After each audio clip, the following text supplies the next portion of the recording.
Wesh la famille ndabaramukije neza komeze neza moi c'est Béria welcome again muri talk muri toke. Alors no musi tuza kuvugira ko ni réussite ku muntu niki.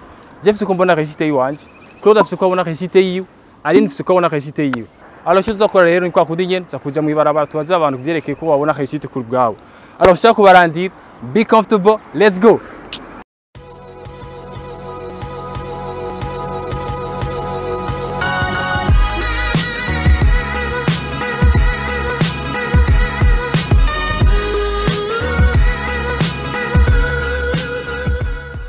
Vite. Ça va.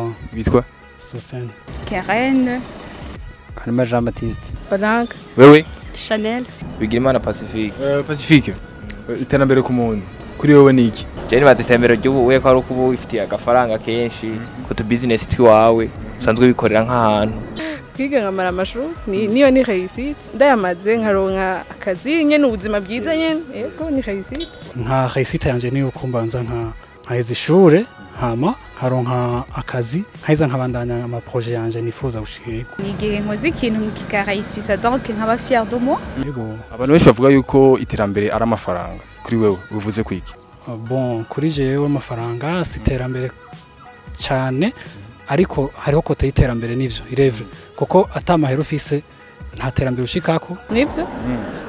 Gute? Udafise amafaranga nta kimwe ushobora gukora kandi nta buzima bwiza ushobora kuronka donc amafaranga nyene n'iterambere. Kungenda vyumva nuko twese iyo turiko turarondera amafaranga urumva yuko ari iterambere. Oya no, iterambere s'amafaranga, iterambere n'umutwe w'umuntu. Kuko itunga rya mbere riri mu mutwe kandi ni mu vyiyumviro by'umuntu. Ko hari abantu batahura yuko itunga rya mbere amafaranga, muga itunga rya mbere n'umutwe w'umuntu. Kubera ubu weekend cyose ukoze n'amafaranga ukoresha. Ni nayo mpamvu niryo terambere dufise. Ego. Oya iterambere s'amafaranga. Kubera amafaranga ashobora guhera yego akaguherana urumva donc iyo terambere ryawe riri base ku mafaranga ntizoyikora iterambere mu gihe amafaranga yawe yaheze Kuri wewe inoti wewe kuri wewe ni vyose en quelque sorte. Quelque sorte comment?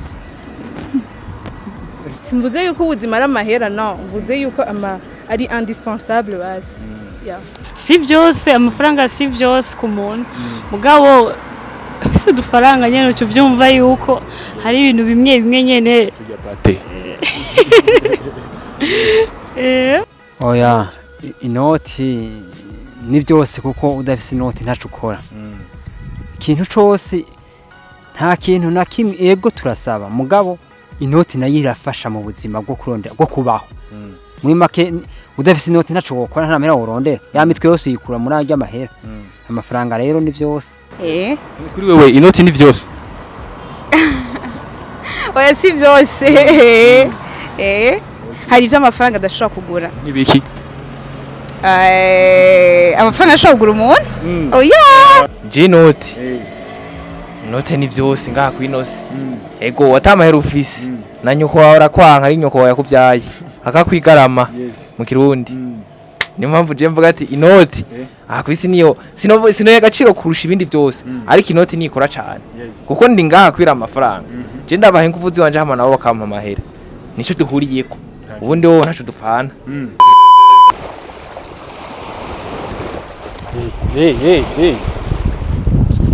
Cameraman vip.